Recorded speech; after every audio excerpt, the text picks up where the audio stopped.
नमस्कार, आपके साथ मैं हूं दीपिका शर्मा और आप देख रहे हो क्राइम तक। माफिया क्वीन के इस एपिसोड में आपका स्वागत है। बात करेंगे एक ऐसी आम लड़की की जिसका बचपन तो काफ़ी ज़्यादा नॉर्मल था हम सबकी तरह, लेकिन जैसे जैसे वो बड़ी होती गई उसके बिहेवियर में काफ़ी ज़्यादा चेंजेस आने लगे।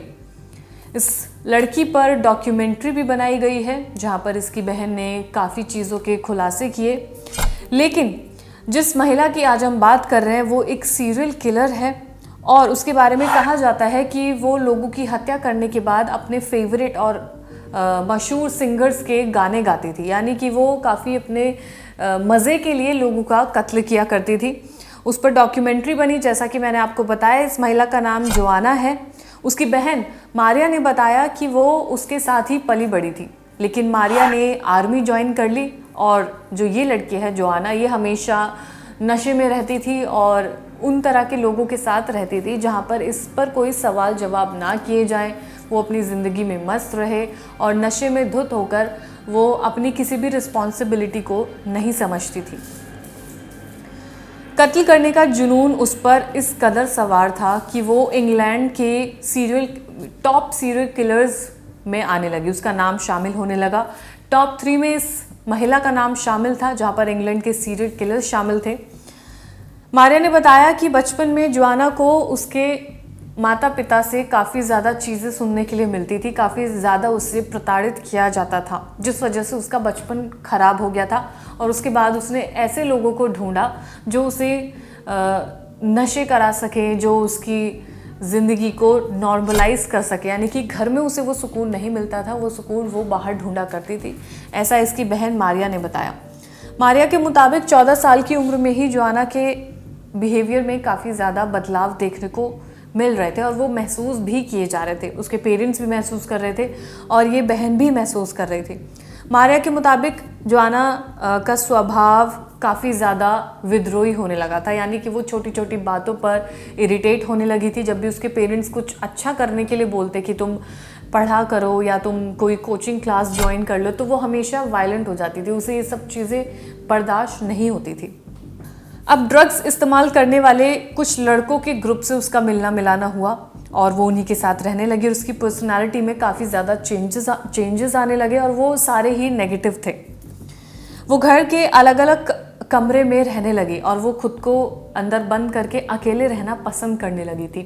ये एक सिम्टम है जहाँ पर लोगों के अंदर एंजाइटी और डिप्रेशन शुरू होता है, जहाँ पर वो अपने आप को रूम में बंद करके अकेले रहते हैं और किसी की बात का जवाब नहीं देते हैं। वैसा ही जोआना के साथ होने लगा था। इसकी बहन ने बताया कि कभी कभी वो घर के अंदर भी अलग अलग भाषाओं का इस्तेमाल करके बातचीत किया करती थी। वो ये सब कहाँ से सीख रही है या उसके साथ कैसे हो रहा है, किसी को कुछ नहीं पता था। मारिया ने इंटरव्यू के दौरान कहा कि जोआना उसकी बड़ी बहन थी और वो उसका काफ़ी ज़्यादा ख्याल रखती थी। जब वो लोग स्कूल में जाते थे तो एक साथ आना, एक साथ जाना, सारी चीज़ें वो उस वक्त अपनी रिस्पॉन्सिबिलिटी समझती थी और उनको फुलफिल भी करती थी। जोआना के बारे में कहा जाता है कि वो सिर्फ मज़े लेने के लिए लोगों का कत्ल करती थी। ये स्टेटमेंट है जिसमें ये कहा जाता है कि वो लोगों को मारती थी, उनका मर्डर करती थी क्योंकि उसे सिर्फ मज़ा आता था। इसके पीछे की कोई ख़ास वजह नहीं थी, वो सिर्फ इसे एंजॉय करती थी और वो अपने एंजॉयमेंट के लिए लोगों का कत्ल किया करती थी। बताया जाता है कि उसे कत्ल के बाद मज़ा आता था और वो डेड बॉडी के साथ फ़ोटो सेशन भी करती थी, यानी कि उनके साथ रहकर उनसे बातचीत भी करती थी, गाने भी गाती थी और फिर उनके साथ फ़ोटोज़ भी क्लिक कराती थी और उसे काफ़ी ज़्यादा सुकून मिलता था। एक शख्स का कत्ल करने के बाद उसने अपने दोस्त को फ़ोन किया और वो अपनी फेवरेट सिंगर का गाना गाने लगी। उसने अपने दोस्त को ये तमाम चीज़ें बताई और वो उसको एंजॉय कर रही थी और फिर वो गाना गाने लगी, यानी कि वो उसका मूड उस वक्त बहुत ज़्यादा लाइट था। इसके पीछे क्या साइकी है, इसको समझना या समझा पाना तो एक डॉक्टर ही समझा सकता है। 31 साल की उम्र में 10 लोगों को मौत के घाट उतारा। जोआना को सनकी और झूठा भी कहा जाता था, यानी कि जब वो बचपन में अपनी बहन के साथ रही तब तक सब कुछ नॉर्मल था। जब वो एक ऐसे गैंग के साथ शामिल हुई जहाँ पर वो नशे करती थी तब तक भी उसने किसी और को नुकसान नहीं पहुँचाया था, लेकिन जब वो 28, 29, 30 और 31 इस स्टेज में जब वो पहुँचती है, यहाँ पर इसने लोगों का कत्ल करना शुरू किया और ये 10 लोगों के कत्ल के आरोप में इसे गिरफ्तार किया गया था, लेकिन जब इसको दोषी पाया गया तो वो 10 कत्ल नहीं थे, सिर्फ 3 कत्ल ही सामने आए थे जिनके सबूत पुलिस को मिले थे। उसने अपने पिता की हत्या की झूठी बात भी फैलाई थी, यानी कि उसको कोई मेंटल डिसऑर्डर था, इस वजह से वो ये सब कर रही थी, लेकिन ऐसा कुछ भी केस में नहीं बताया गया है कि उसे किसी भी तरह का कोई भी डिसऑर्डर था।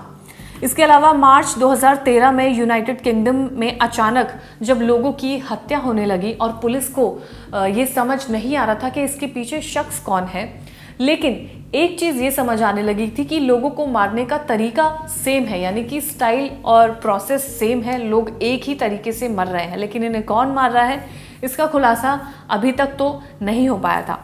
उसके बाद जांच पड़ताल के बाद जोआना पकड़ी जाती है, यानी कि काफ़ी ज़्यादा केस को समझा जाता है, उसके प्रोसेस को समझा जाता है कि एक ही तरीके से लोग मारे जा रहे हैं, तब जाकर ये कड़ी जुड़ती है और पुलिस पहुंचती है जोआना के पास, जहां पर तमाम तरीके के सबूत इकट्ठा किए जाते हैं और उसे गिरफ्तार किया जाता है। साल 2013 में जोआना पर 3 लोगों की हत्या साबित हुई थी। जैसा कि मैंने आपको बताया 10 केस ऐसे हुए थे, लेकिन उसमें से 3 ही दोषी करार ही हो पाई थी उनमें। अब जिस जेल में उसे रखा गया था, इस पूरे केस में जोआना को उम्र कैद की सज़ा दी गई थी। उसके बाद जिस जेल में उसे रखा गया था, वहाँ के एक अधिकारी के साथ उसने अवैध संबंध बनाए, उसके आरोप में भी उसे दूसरी जेल में शिफ्ट किया गया था।